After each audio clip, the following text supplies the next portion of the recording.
digamos, vamos a poder verlo con ecografía cuando el cálculo está en el riñón, cuando está en la pelvis o en el sector proximal del uréter y cuando está en el sector distal del uréter. Bien, cuando el cálculo está en el sector medial del uréter, con ecografía es muy difícil de verlo. En tomografía, en radiología, en general lo vamos a ver siempre, como les decía, siempre que estén calcificados. Bien, entonces, ahí me había adelantado un poco a esta diapositiva, pero es lo que les decía recién, ¿de acuerdo? La desventaja de la ecografía es la evaluación de litiasis en el tercio medio. Cuando el cálculo está en el riñón, en la pelvis renal o en el sector proximal del uréter, lo vemos. Y lo mismo cuando está en el sector distal del uréter, ya llegando a la vejiga. En el sector medio no podemos, la mayoría de las veces no los vemos a los cálculos. Bien. Como ventaja la ecografía, bueno, siempre esto, que no tiene radiación, que es un estudio de costo bajo, que tiene muchos beneficios y que está disponible en cualquier centro de diagnóstico, en los hospitales, en los CAPS, en general en todos lados hay ecografía. Bien. ¿Para qué nos va a servir? Primero, para confirmar la presencia del cálculo, ver el tamaño, la localización, el número, en fin, las características del riñón, todo lo que podemos ver con ecografía. En esta ecografía, este es el riñón del lado derecho, lo que está acá encima es el hígado, este es el espacio de Morrison, ¿bien? Ahí se ve el riñón derecho en un corte longitudinal. Recuerden que el riñón derecho se ve en dos sectores predominantemente, lo que sería el parénquima renal, donde está la corteza y la médula, y el seno renal, que es el sistema excretor. A nivel del seno renal, hacia el cáliz inferior, este es el sector inferior, este es el sector superior, se ve esta imagen hiperecogénica con sombra acústica posterior, bien, que corresponde a una litiasis. En este paciente se ve un riñón que está dilatado, fíjense ahora el sector blanco hiperecogénico que hemos visto acá, que corresponde al seno renal, al sistema excretor, ahora se ve hipoecogénico porque está dilatado, esto se llama uronefrosis o dilatación pielocalicial.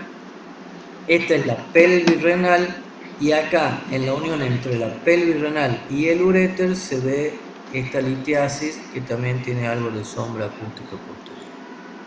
Lo mismo se ve en esta imagen, esta es más localizada, ahí está el riñón, ahí se ve la uronefrosis, ahí está el cálculo y la sombra sónica posterior.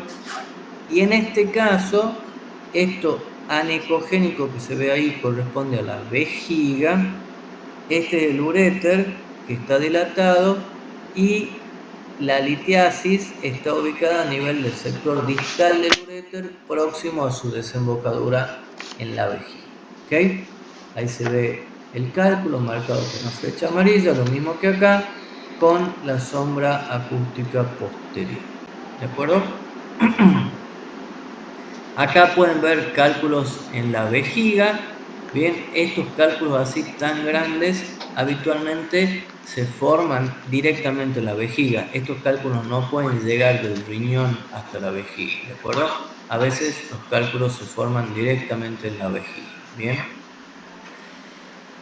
La radiología. ¿Para qué nos sirve la radiología con respecto a la litiasis renal?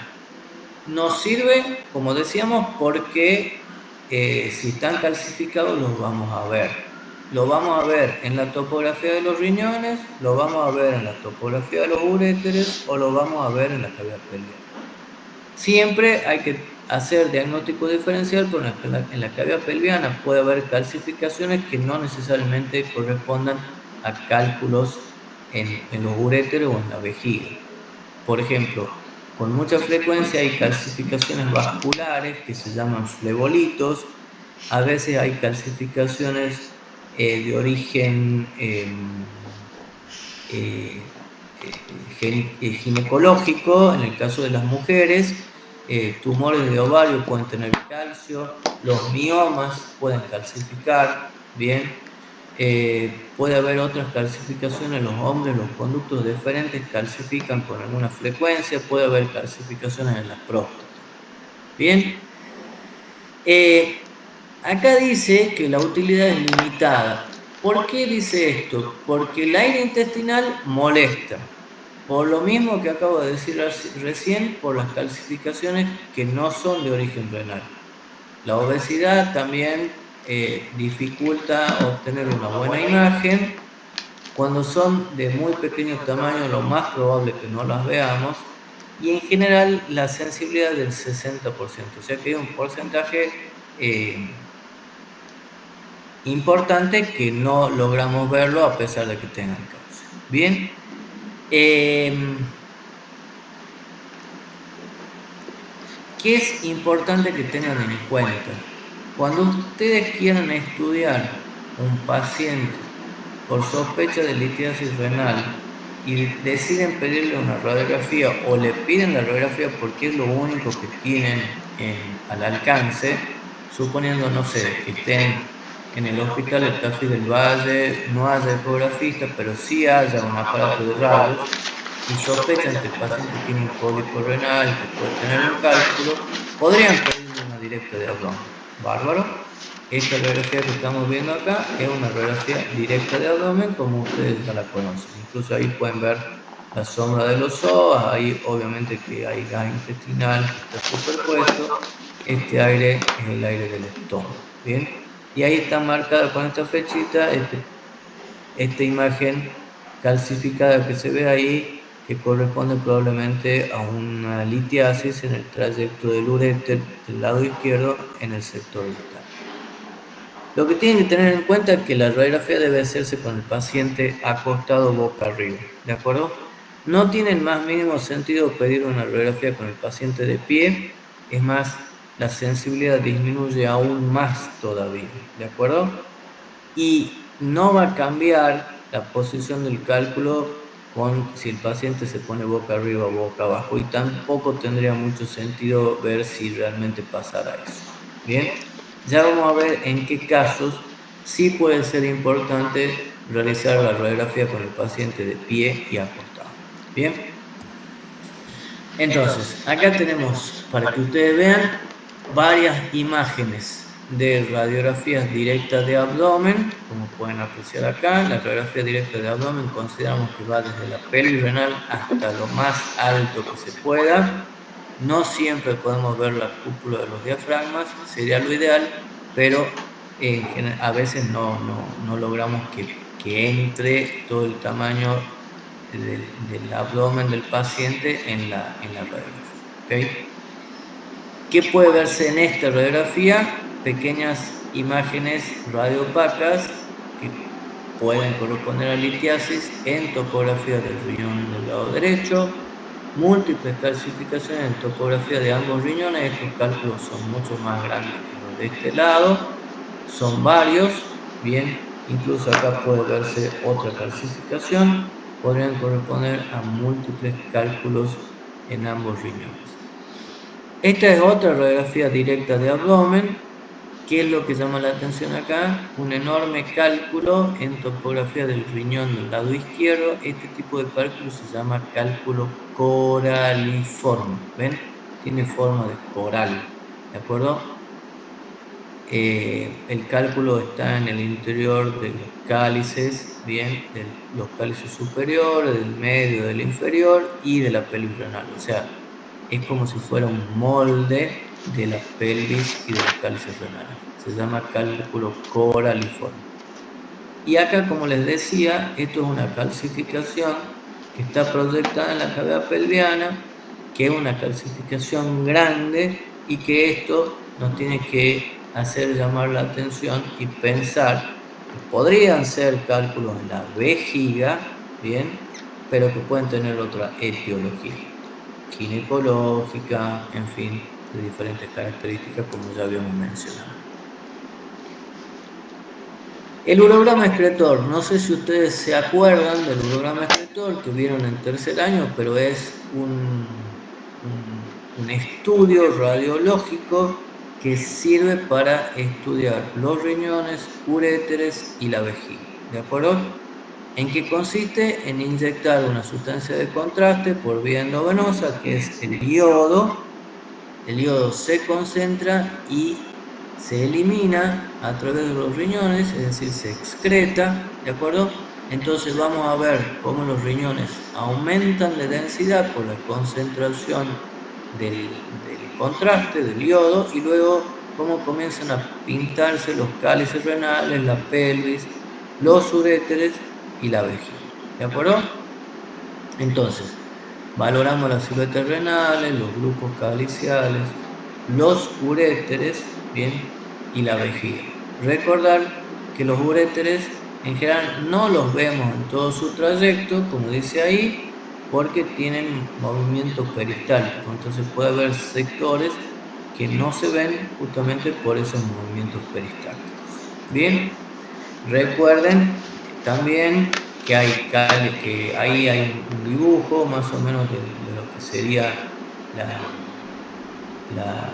los diferentes sectores del uréter, o sea, lo que sería la corteza, bien, la médula con las pirámides, bien, el sistema excretor, los cálices, bien, y la pelvis renal y luego el uréter, bien. ¿Qué es lo que estamos viendo acá? Acá está marcada la pelvis renal, estos en amarillo son las pelvis renal, los cálices superiores, medio e inferior, y el uréter. ¿De acuerdo? Esta es acá lo que ustedes tendrían que decir es que si pensamos en método, el método de radiología, el nombre del estudio se llama urograma excretor. Obviamente, ahí está marcado, dice 5 minutos. Más o menos a los 5 minutos ya vamos a ver, digamos, cómo los riñones están aumentados de densidad en relación a las estructuras adyacentes y cómo se ve el contraste eliminándose a través de los cálices y el uréter. Bien. Esto es una radiografía un poco posterior, ¿de acuerdo? Ya pueden ver los uréteres en todo su trayecto, cómo se va llenando la vejiga, y una radiografía un poco más posterior aún, van viendo cómo la cantidad de contraste disminuye a nivel de los riñones y va aumentando en la vejiga. Bien, el urograma excretor consta de varias radiografías. La primera radiografía del urograma excretor es la directa de abdomen. La directa de abdomen justamente para ver si el paciente tiene algún cálculo o no, porque si no hiciéramos la directa de abdomen puede ser que la presencia del contraste en el sistema excretor no permita ver el cálculo, porque van a tener densidades similares. Bien, entonces siempre cuando nos piden un urograma excretor, la primera radiografía es una directa de abdomen. Luego se inyecta el contraste teniendo en cuenta todas las precauciones que hay que tener al momento de la inyección de contraste, preguntarle al paciente si tiene antecedentes de alergia al yodo, cosa que la mayoría de las veces, y si se los pregunto a ustedes, si se los preguntara a ustedes ahora, me dirían ¿qué me dirían? No sé, ¿de acuerdo? Salvo que se hubieran hecho este estudio y hubieran tenido alguna complicación. De cualquier manera, siempre se pregunta, bien. Recuerden que el yodo que usamos para hacer este estudio es el mismo yodo que se usa para hacer tomografía computada. Entonces, podrían haber tenido alguna intolerancia o alguna reacción al hacerse una tomografía, por ejemplo. ¿De acuerdo? Son preguntas que debemos hacerlo siempre de rutina al paciente.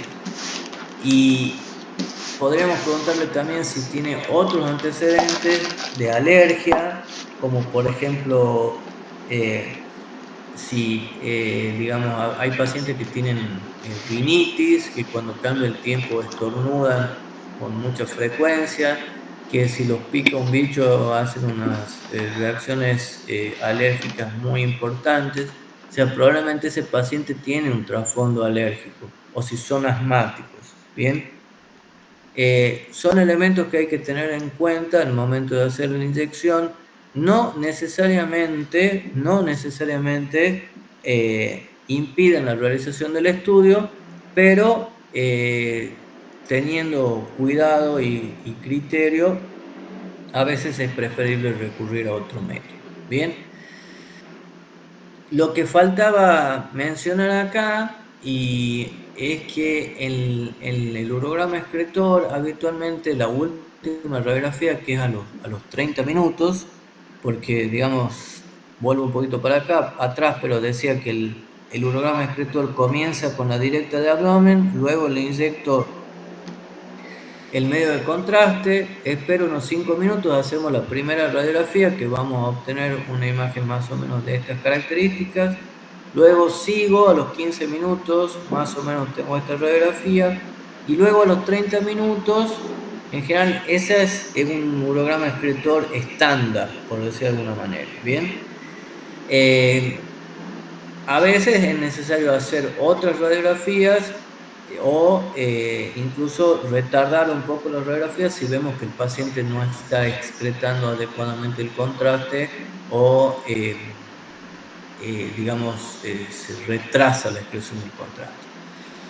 Y lo otro que también había mencionado es el tema de la radiografía a los 30 minutos, la última radiografía con el paciente parado o cambiándolo de decúbito, ahí dice decúbito ventral, poniéndolo en la otra posición para ver si hay modificaciones en cuanto a la posición del riñón, que es lo que se denomina ptosis renal, como ya vamos a ver otro ejemplo. Bien. Esto es lo que les decía que puede ocurrir. Fíjense, en este caso están viendo que un solo riñón está excretando, pero esto es una radiografía tardía. Ya lleva una hora desde la inyección del contraste. ¿Qué es lo que pasó? El riñón derecho ya lavó casi todo el contraste. ¿Ven? Apenas se ven ahí restos de contraste en los cálices renales. La vejiga está bien llena y hay un retardo en la excreción del contraste de este lado, el riñón está dilatado, hay uronefrosis, ¿ven? Y una radiografía más tarde todavía podemos ver cómo el riñón comienza a excretar el contraste y vemos que se extiende casi hasta la vejiga. Bien, ¿qué puede estar pasando acá? Puede ser que haya un pequeño cálculo en este sector, ya en el sector distal del uréter, que está produciendo la dilatación del uréter y esta uronefrosis bastante importante. ¿Ok? En esta imagen se ven, hay dos radiografías. Esta de acá arriba es la radiografía directa donde se ve esta imagen calcificada en topografía del riñón del lado derecho o del uréter, cosa que lo confirmamos acá en la radiografía con contraste, o sea, en el urograma excretor. Fíjense, en la directa de abdomen se ve esta calcificación ahí a nivel de L1, L2, L3, en general a la altura de la tercera vértebra lumbar, en relación ahí obviamente por delante de la apófisis transversa, y cuando le hacemos el contraste vemos que el riñón está dilatado, hay una uronefrosis, que está dilatada la pelvis renal, que está dilatado el uréter en su sector proximal, y hay un stop a nivel del cálculo. Bien, el otro riñón del lado izquierdo se ve que está excretando adecuadamente. ¿Ok? Bien. Y acá hay un ejemplo de un cálculo en el sector distal del uréter. Fíjense cómo acá en la directa de abdomen y acá en el urograma excretor cómo se ve la uronefrosis, la dilatación del uréter del lado derecho que desemboca ahí en la vejiga en la imagen esta que corresponde al cálculo. ¿Bien? ¿Estamos hasta ahí? ¿Se entendió todo? ¿Sí? Bueno, seguimos. La tomografía computada sirve para la evaluación de los cálculos renales sirve, por supuesto, siempre y cuando, como decíamos, tengan densidad suficiente para verse. Bien, incluso hay algunos que se pusieron a medir la densidad de los cálculos, la densidad que da el tomógrafo, porque esto puede hacerse con tomografía, y tratar de hacer una correlación entre la densidad que se ve por tomografía y la composición de los cálculos. Los que tienen mayor densidad y mayor densidad, mayor cantidad de unidades Hanfield, bien, estas son las unidades Hanfield, que es lo que nos permite medir el tomógrafo. Los que tienen mayor densidad, entre 800 y 1000 unidades Hanfield, son los que tienen calcio, bien. Los otros tienen menor porcentaje de calcio, las unidades Hanfield son menores, y esto a veces podemos verlo y a veces no podemos verlo. Si tienen muy poca densidad, no los vamos a ver, ¿de acuerdo? Bien. Con respecto a la sensibilidad y especificidad, ustedes ven que la tomografía es mejor largamente que la radiología. Acá no importa mucho si el paciente es gordito, si el paciente tiene mucho aire intestinal o no tiene una adecuada preparación. Bien, entonces nos brinda la localización, podemos saber el coeficiente de atenuación. Y bueno, por supuesto que acá vamos, digamos, una paciente que está embarazada, probablemente no le vamos a hacer una tomografía, lo mismo que el hilograma excretor. ¿De acuerdo? Para hacer el diagnóstico de litiasis renal, no hace falta hacerle ningún tipo de contraste, se hace el estudio sin contraste, como ustedes pueden ver, una tomografía axial computada de abdomen, donde se ve litiasis a nivel del riñón del lado izquierdo. Acá una litiasis en topografía del sector proximal del uréter, este es el polo inferior del riñón, y ahí en la reconstrucción en el plano coronal vemos un cálculo en el cáliz medio del riñón del lado izquierdo y este otro cálculo, que es este, en el sector proximal del uréter, que a su vez tiene una ligera dilatación del uréter, y acá se ve una ligera dilatación de la pelvis renal. Bien.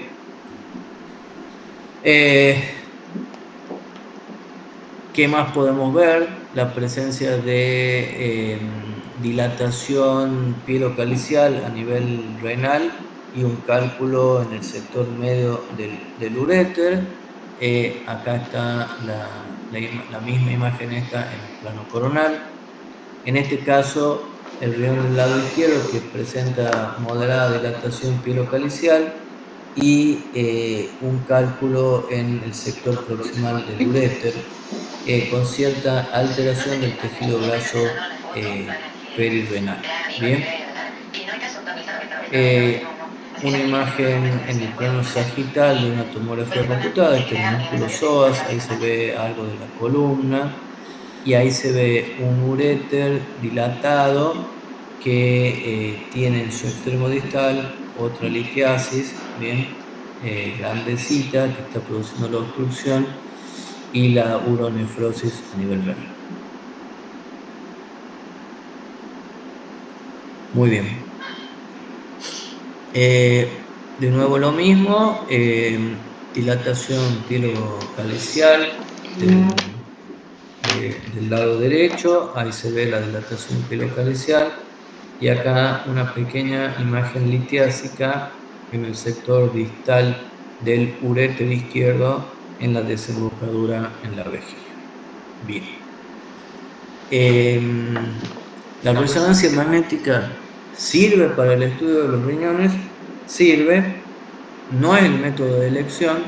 Recurrimos a la resonancia magnética en caso de pacientes embarazadas, por ejemplo, o que, digamos, si hubiera otra patología, no se pudiera inyectar yodo, fuera alérgico a yodo, en fin, en esos casos recurrimos a la resonancia magnética, ¿de acuerdo? niños, embarazadas. Bueno, los niños depende de la edad, porque los chicos que son muy chicos tampoco toleran estar en el resonador mucho tiempo. ¿De acuerdo? La sensibilidad para la detección de litiasis es más baja que en el caso de la tomografía. Bien, acá pueden ver cómo se ve una calcificación en resonancia magnética. Se ve hipointensa tanto en la secuencia T1 como en la secuencia T2. ¿De acuerdo?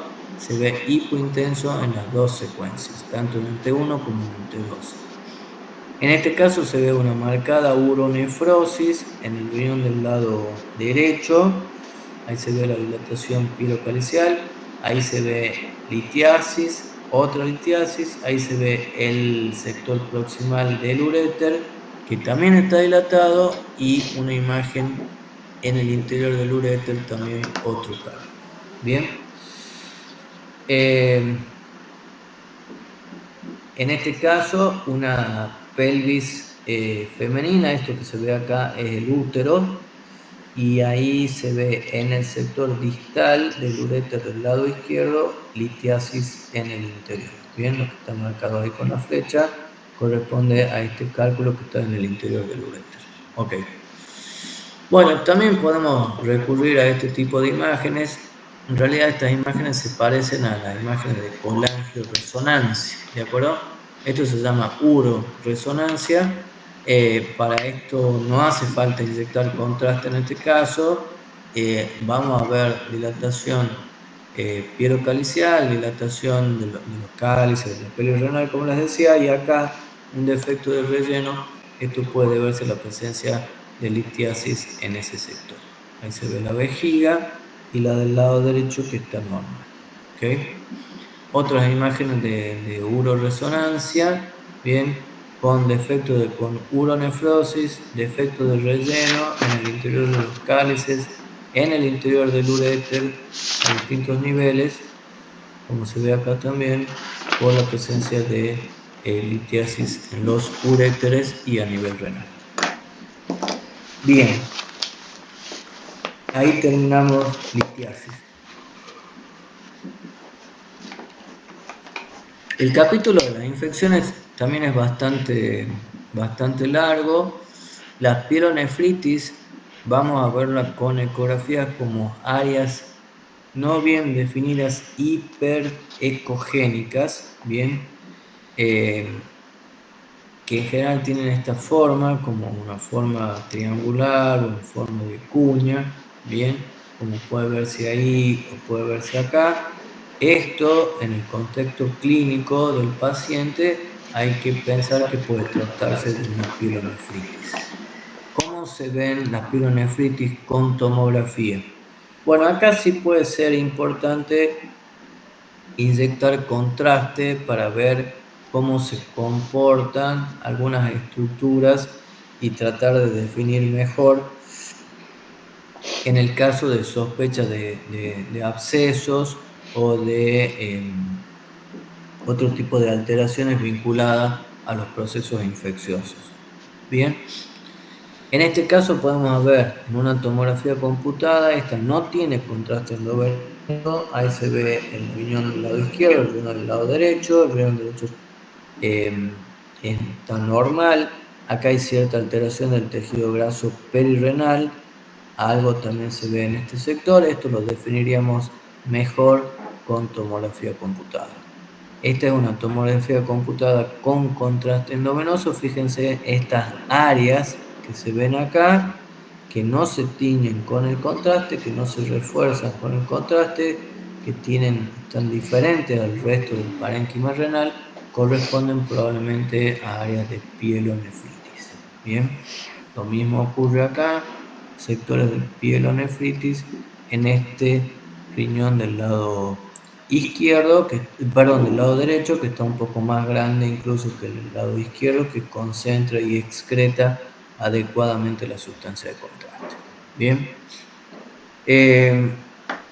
esas alteraciones a nivel de los riñones por procesos infecciosos pueden convertirse en colecciones, pueden convertirse en abscesos. Fíjense cómo ahí ya está alterado el tejido graso perirenal, se ve en el sector medio del riñón del lado izquierdo esta colección heterogénea que puede corresponder a un absceso y que, como les decía, se extiende hacia el tejido perirenal y también al pararrenal posterior.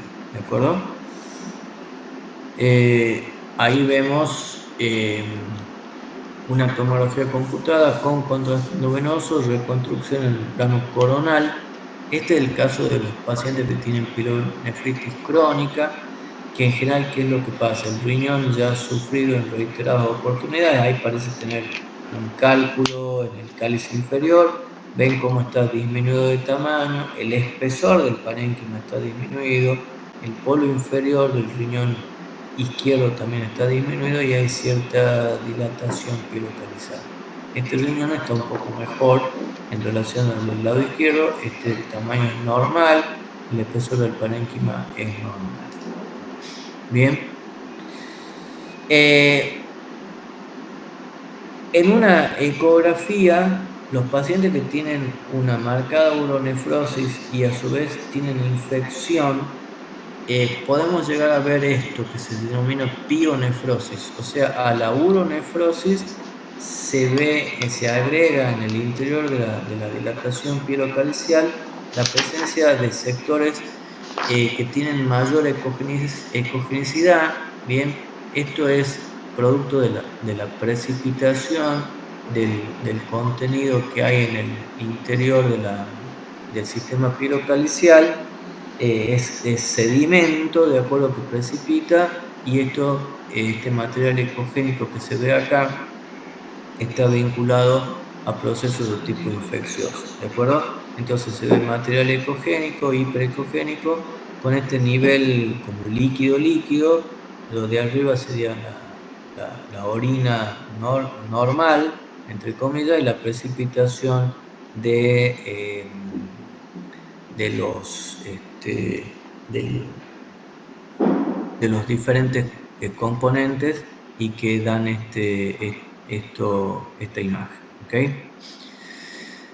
Bueno, en algunos casos puede pasar esto, ¿de acuerdo? Esto sería, si tuviéramos que describirlo, hay aire alrededor de los riñones. Esto es una pielonefritis enfisematosa. El aire está en el retroperitoneo, o sea, está dando un retroneumoperitoneo, ¿bien? Como consecuencia de un proceso infeccioso con gérmenes de tipo anaerobio que produce gas, ¿de acuerdo? En esta paciente con una pielonefritis enfisematosa, ¿de acuerdo? En ecografía, la pielonefritis enfisematosa puede llegar a verse como, digamos, la presencia del aire da estas imágenes hiperecogénicas con sombra acústica posterior.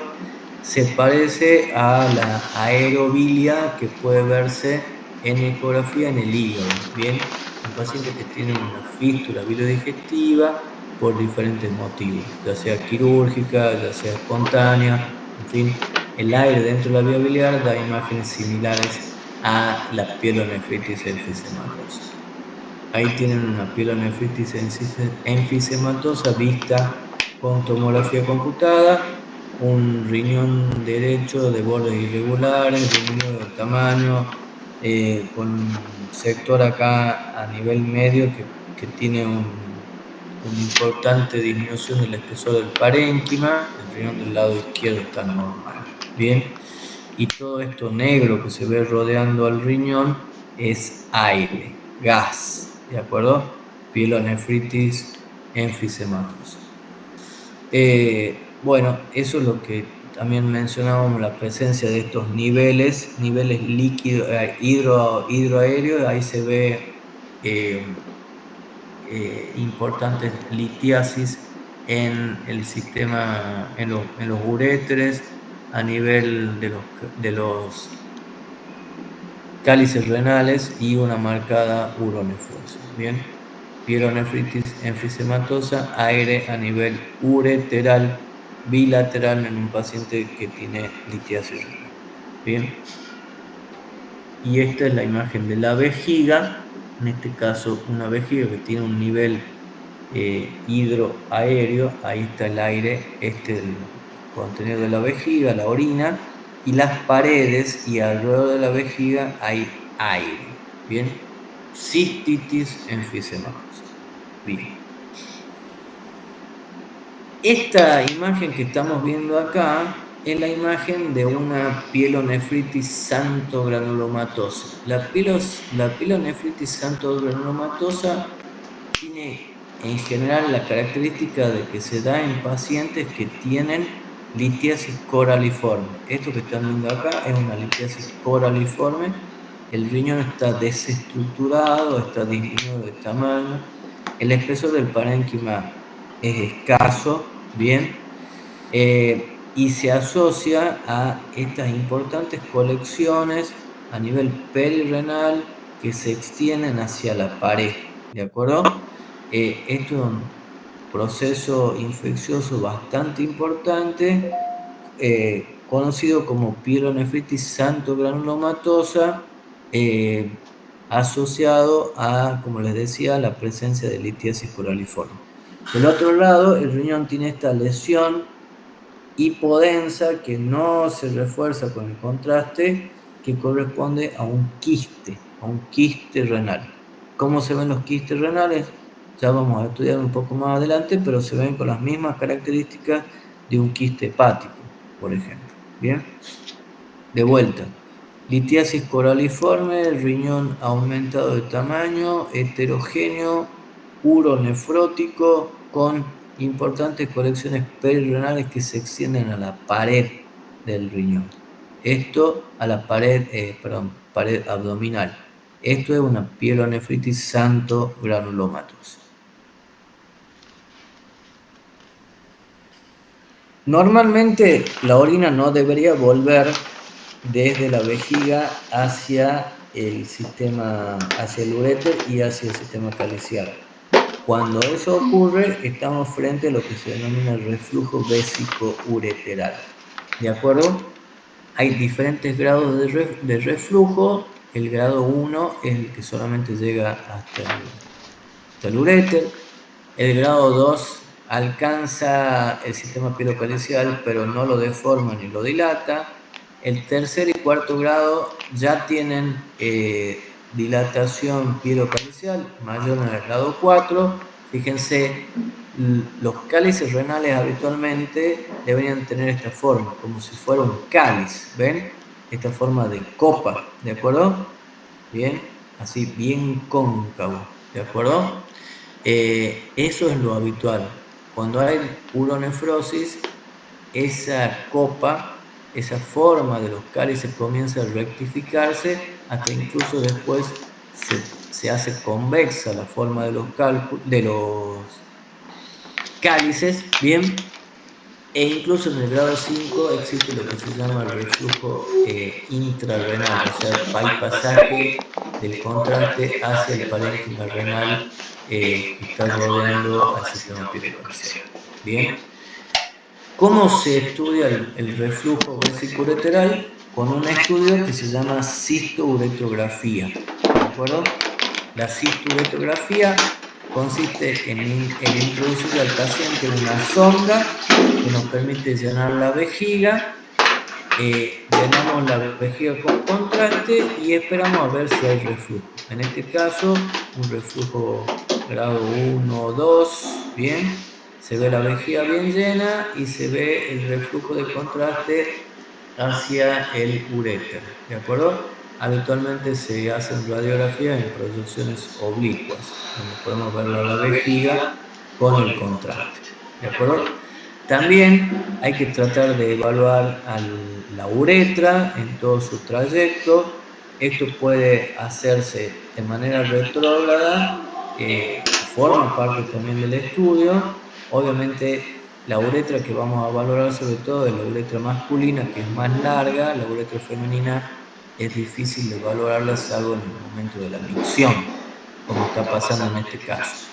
En este caso, este es un niño que está orinando, tiene la vejiga bien llena, se ve que está orinando, como elimina el contraste a través de la uretra, y el reflujo importante que tiene del lado derecho, ven la opacificación del uréter, de la pelvis renal y de los cálices renales. Bien, esta es una cisturetrografía miccional, ¿de acuerdo? Para evaluar el reflujo vésico-ureteral. Bien. En este caso, reflujo vésico-ureteral bilateral, la vejiga con abundante represión. Fíjense, esto es un reflujo grado 4, ¿de acuerdo? Fíjense la dilatación pirocalicial, la forma de los cálices, bien, que está totalmente invertida de forma habitual. Bien. Con respecto al traumatismo renal, la técnica de elección es la tomografía y si es posible con contraste endovenoso mejor. Hay técnicas alternativas como la ecografía, la resonancia magnética, el urograma escritorio y la arteriografía, pero la técnica de elección es la tomografía con contraste endovenoso.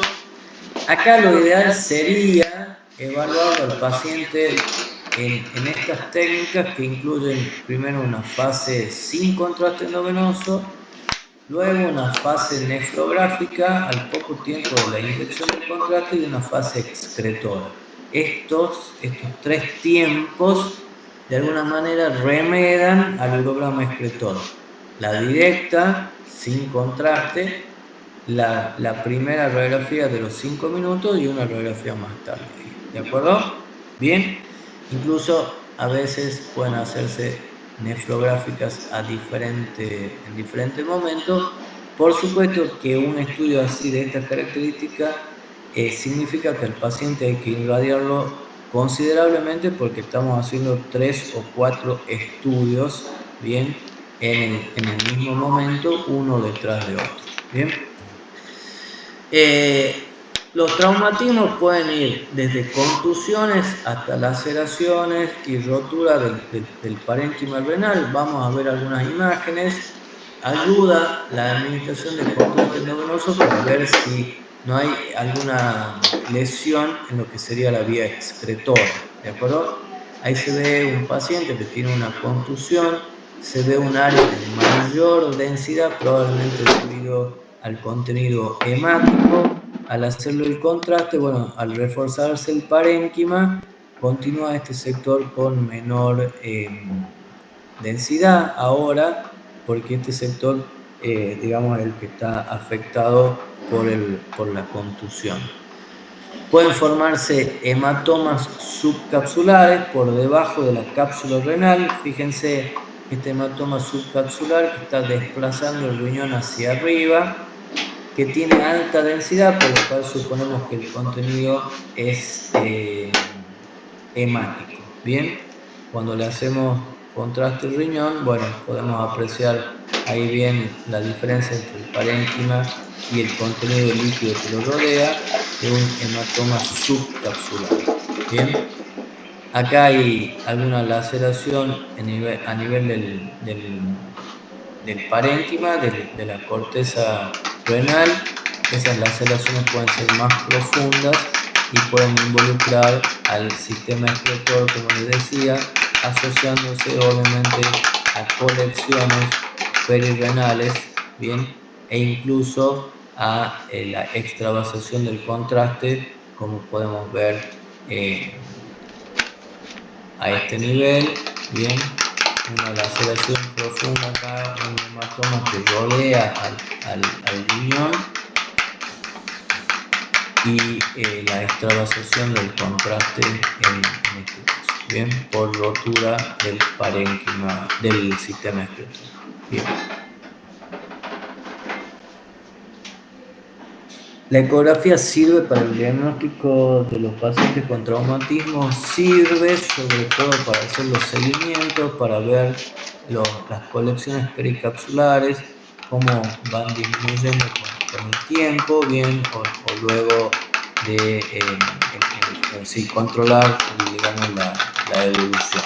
Bien, por supuesto que si el paciente tuviera algún problema de alergia a contraste, en fin, no le vamos a inyectar contraste en la tomografía, lo haremos sin contraste y bueno, ahí puede ser útil, digamos, la ecografía también para la evaluación, sobre todo si la paciente por ahí estuviera embarazada, controlarla con ecografía y no con métodos donde se utiliza la radiación.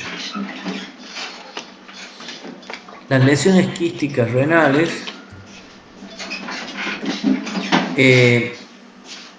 los quistes renales son bastante comunes, se ven con bastante frecuencia, se caracterizan por ser imágenes anecogénicas que tienen refuerzo a la pared posterior, como todas las lesiones quísticas, las paredes finas y bien regulares y el contenido homogéneo.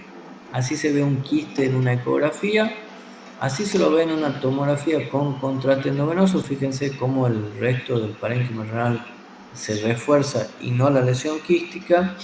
Y en la resonancia magnética se van a ver hiperintensos en la secuencia T2, hipointensos en T1, como todas las estructuras que tienen líquido estático. ¿De acuerdo? Resonancia magnética, tomografía computada con contraste endovenoso y ecografía en el plano sagital. Bien. Ahí tienen imágenes de quistes renales en un paciente con una ecografía en el polo inferior del riñón derecho. Estas son imágenes de resonancia magnética. Esto es resonancia magnética en secuencia T1. Esta es resonancia magnética en secuencia T2. Fíjense cómo se ve negro y blanco.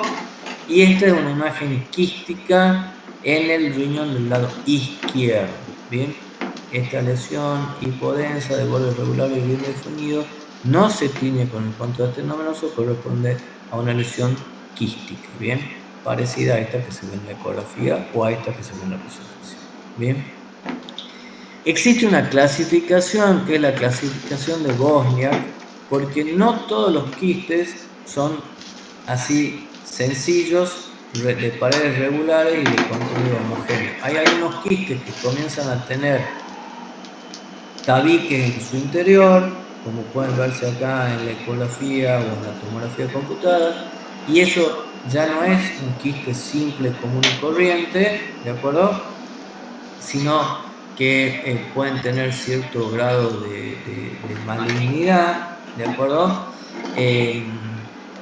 Este es el que hablamos del tipo 2, bien, que todavía estos son quistes que en general no son gravemente, o sea, tienen una malignidad baja, pero que hay que controlarlo porque a veces estos tabiques que se ven acá pueden calcificarse o incluso pueden engrosarse y eso ya le va cambiando el estadio, ¿de acuerdo? Dentro de la clasificación de los grados 2F, como les decía, si el tabique es más grueso o empieza a tener algunas alteraciones, ya el riesgo de malignidad aumenta. Lo mismo en este caso, un quiste multitabicado de paredes gruesas. Fíjense con el Doppler cómo se ve que estos tabiques están bien vascularizados y eso aumenta la probabilidad de las lesiones malignas. ¿De acuerdo? Un quiste que ya no se ve tan de bordes regulares, sino que al revés, es bordes irregulares y tiene un contenido de mayor ecogenicidad en su interior. Un quiste de paredes gruesas, con tabiques y calcificación en la pared. Estos quistes Wozniak 4 ya tienen un alto porcentaje de malignidad. Bien. Hay una patología que se llama la enfermedad poliquística renal. La enfermedad poliquística renal es una enfermedad que se caracteriza autosómica dominante, que se hereda, bien, y que se caracteriza por riñones grandes, aumentados de tamaño, donde obviamente dependiendo del momento de la evolución de la enfermedad, los quistes ocupan todo el parénquima renal, reemplazan el parénquima renal por lesiones de tipo quístico. Estos pacientes van a insuficiencia renal y terminan habitualmente en trasplante renal, los que pueden trasplantarse. Pueden asociarse a otras afecciones como digamos, la presencia de hígados, de quistes en el hígado, de quistes en el hígado, de quistes en el páncreas, en el vaso, en la tiroides, en las vesículas seminales, y a veces pueden asociarse a aneurismas arteriales, cerebrales o aórticos, ¿bien? Y a la valvulopatía mitral, ¿bien? ¿Cómo se ve una poliquistosis renal? Estas son imágenes de una poliquistosis renal en un paciente estudiado con ecografía. Fíjense el tamaño de los riñones, la presencia de múltiples lesiones quísticas que reemplazan al parénquima. No es lo mismo decir que el paciente tiene varios quistes o múltiples quistes a decir que tiene una poliquistosis renal. ¿Está bien? El concepto es totalmente diferente. Esto es una enfermedad, como les decía, que es hereditaria, que afecta enormemente el parénquima renal, que lleva a la insuficiencia renal y que se caracteriza justamente por esto, porque son riñones enormes. Fíjense que ocupan prácticamente toda la cavidad abdominal, superan el nivel de la cresta ilíaca. Bien, ahí pueden ver en una tomografía en la reconstrucción en el plano coronar, riñones aumentados de tamaño con múltiples lesiones quísticas, incluso la presencia de quistes en el hígado, ¿de acuerdo? Poliquistosis renal, resonancia magnética, múltiples quistes en el hígado, múltiples quistes en el parénquima renal, en un riñón totalmente desestructurado y aumentado de tamaño. Bueno, para ir terminando, hablamos de los tumores renales. Los tumores renales en un porcentaje bastante bajo son tumores benignos, ya vamos a ver cuáles son los más comunes. Dentro de los tumores malignos, el porcentaje más alto se lo lleva el carcinoma de células renales, ¿bien? Hay otro que está vinculado a las células transicionales, que es más del sector excretor, bien, en menor porcentaje, bien. Estos son los tumores que nos hacen sospechar que son de característica benigna, como el angiomiolipoma. El angiomiolipoma es un tumor que se presenta hiperecogénico en la ecografía, de bordes regulares y bien definidos, y en tomografía también tiene características similares, pero los vemos hipodensos, ¿bien? Hiperecogénicos en la ecografía, hipodensos en la tomografía, y con un poco más de cariño van a ver que esta hipodensidad en realidad se parece a la hipodensidad del tejido graso adyacente. Eso es por el contenido graso que tiene, por eso se lo ve hiperecogénico en la ecografía e hipodenso en la tomografía computada con densidad grasa. Bien, ese es el componente que tienen los angiomiolipomas, ¿de acuerdo? Y son tumores benignos. Bien, los tumores malignos en general son sólidos, por supuesto, o ya hemos visto que los tipo 4, que pueden tener sectores quísticos en el interior, también se comportan de la misma manera. En general refuerzan con la administración del contraste en forma periférica habitualmente, y ese refuerzo suele disminuir en las etapas más tardías. Eso significa que el tumor lava, como habíamos visto, digamos, como pasa con el hepatocarcinoma. También el hepatocarcinoma se refuerza sobre todo luego de la administración del contraste en las etapas precoces, y en las etapas tardías se lava. Ahí en la ecografía pueden apreciar la importante vascularización de este tumor que está en el polo inferior del riñón derecho. Bien. Otras imágenes de tumores renales, bien, en la tomografía computada sin contraste, y luego de la administración del yodo, perdón, y acá en la reconstrucción en el plano coronal. Obviamente es un tumor importante, voluminoso, que afecta al riñón del lado izquierdo con compromiso del tejido graso perirenal. Y acá lo otro que hay que evaluar es el compromiso vascular. Con frecuencia pueden trombosar las venas renales y la trombosis de la vena renal hace que esos trombos puedan pasar incluso hasta la vena cava, que está acá, del otro lado. Recuerden que la vena renal izquierda cruza y va hacia el lado derecho para unirse con la vena cava, y eso hace que pueda haber diseminación metastásica del tumor, en este caso una trombosis de la vena cava. Incluso ahí se ve la trombosis de la vena cava a nivel de las venas suprahepáticas, vena externa suprahepática en el hígado, y la vena cava inferior está trombosada, lo mismo que se ve acá. Bien. Y obviamente eso va a hacer que aparezcan metástasis en órganos a distancia, sobre todo las más comunes son en pulmón y en cerebro. En la vejiga también pueden haber lesiones tumorales.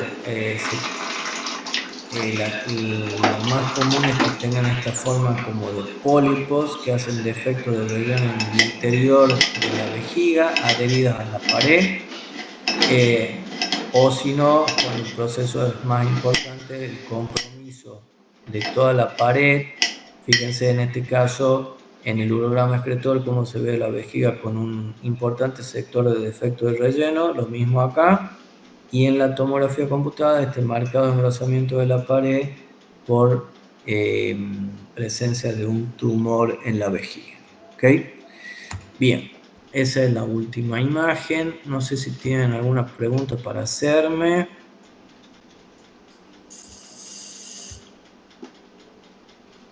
¿Cómo estamos? Doctor, disculpe, le quería preguntar si podía poner imágenes para practicar de la clase de urinario y de mediastino. Sí, de práctico de aparato urinario se lo subo ahora. No tengo un práctico así único del mediastino. Tenía uno que en realidad tengo imágenes mezcladas del aparato cardiovascular patológico y del mediastino.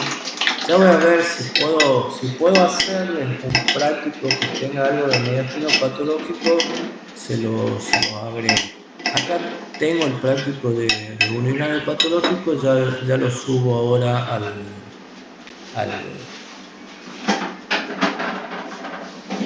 Classroom. ¿Ok? Buenísimo, doctor, muchas gracias. Bueno, bien. Entonces ahí vamos a dejar de presentar. Bien. Y listo, chicos, están desocupados. Nos veríamos el miércoles.